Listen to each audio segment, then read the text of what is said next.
before this live stream begins, I'd like to tell you that no drama, no making copyright, and do not make any fun of me.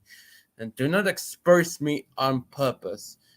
And do not make any fights of it. And do not make any dramas on this. And don't spoil it. And do not make any some fights. Only at 6 people only. Okay, so let's get started that stream, shall we?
Alright, we are live again.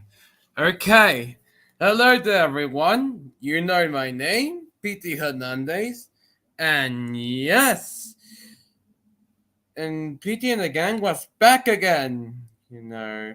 Sorry I couldn't say about these locomotives because of this incident that Colin Wesley Adam Evan Ricardo had told me about this incident a week ago, but now it's back. So this time, hey Gabriel. So today we're gonna talk about these old locomotives. That will be the T class. So who are these locomotives? Okay.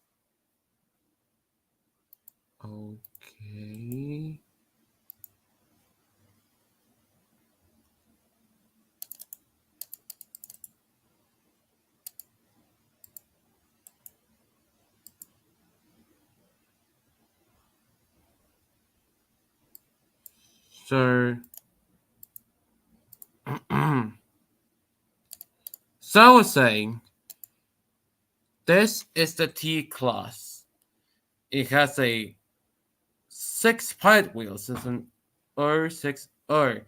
You think it was so tiny, right? Well, kinda look like a tiny locomotive of the 19th century locomotives, but it's so tiny. But yeah, you know that. So, how many just existed? Well, so just 23 were built between 1874 and 1885. They were built by the Bayer Peacock and Company in Manchester. Others have been built by the Phoenix Foundry. And yeah. So you know that. Hi, Steamy.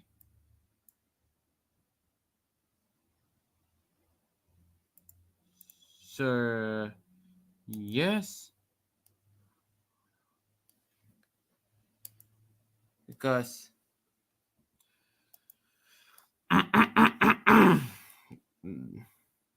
so, who they were built?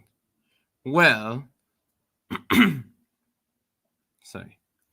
In 1874, the Victorian Railways decided to import two pattern engines from Bayer, Peacock and Company in Manchester, of a passenger type 240 and a goods type 060. These engines 798 and 125. They are being shared with many components.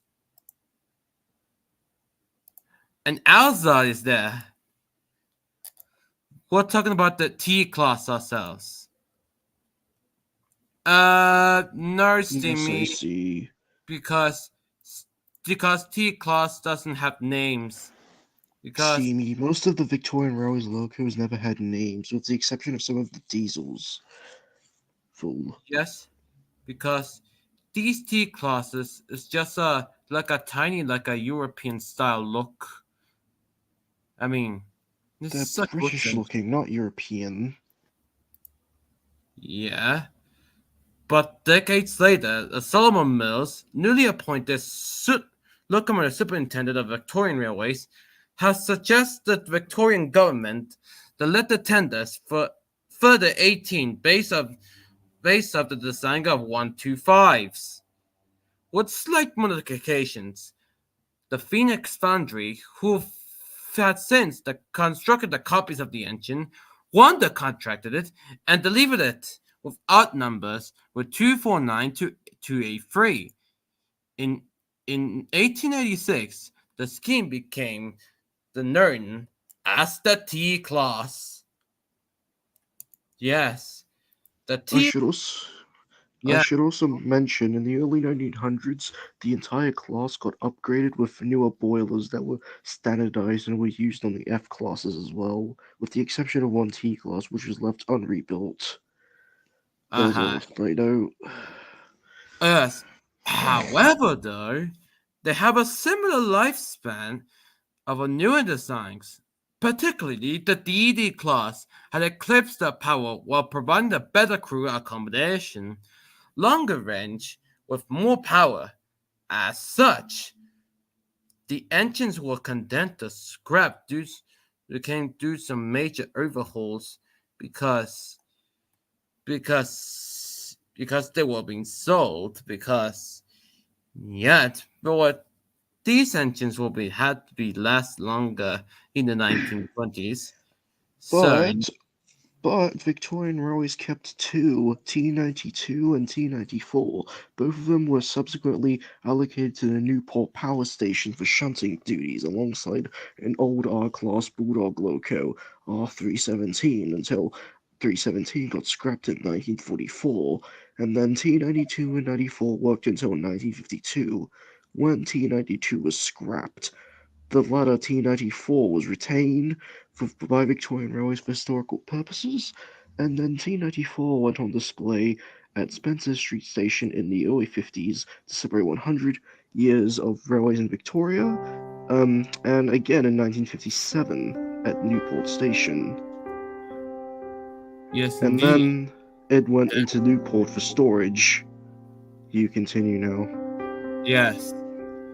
So in 1950, in 1915, these engines will be remaining some two, but by 1933, two engines, 92 and 94, they were all things being recovered from the covered scrap Baldwin W class engines.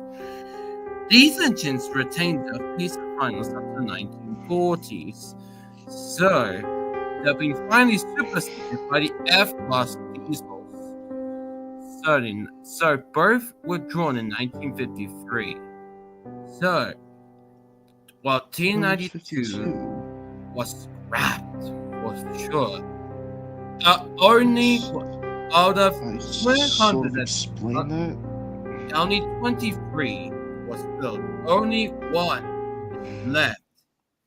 And it's of course T94 So itself. after it was left in storage at Newport, it was sent to the Newport Railway Museum in 1961, where it resides today. And in 2017, a roof was constructed over the area the loco is in to give it some further protection from the elements. T-94 also carries a significant part of the W class, as the tender that it carries is the only remaining of the class left. This being just the tender. Yes, it is the sole surviving T class that you ever see. So, and looking at the engine, but yes, if you want to visit that T94, it's in a which I Newport have, Railway. See? which I have multiple times because I live Yeah, near the museum. yes. So, so that's it. So what do we talk about about these locomotives, and so that's it. So next week we're gonna talk about some of these tiniest locomotives built in the Victorian Railway in Earth 60 ST type. That will be the V class.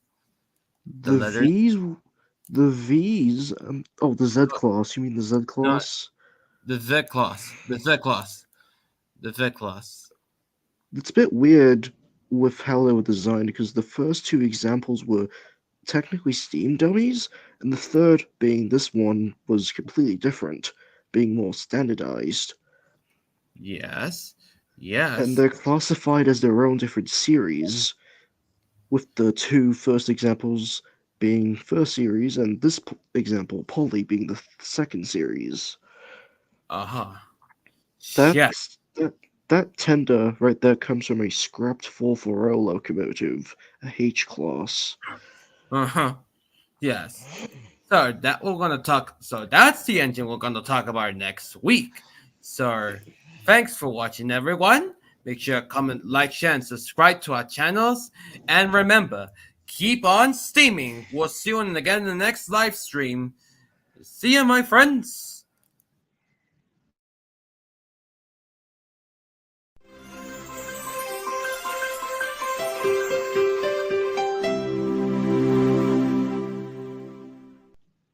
By the way, Steamy, only one example had a crane on it.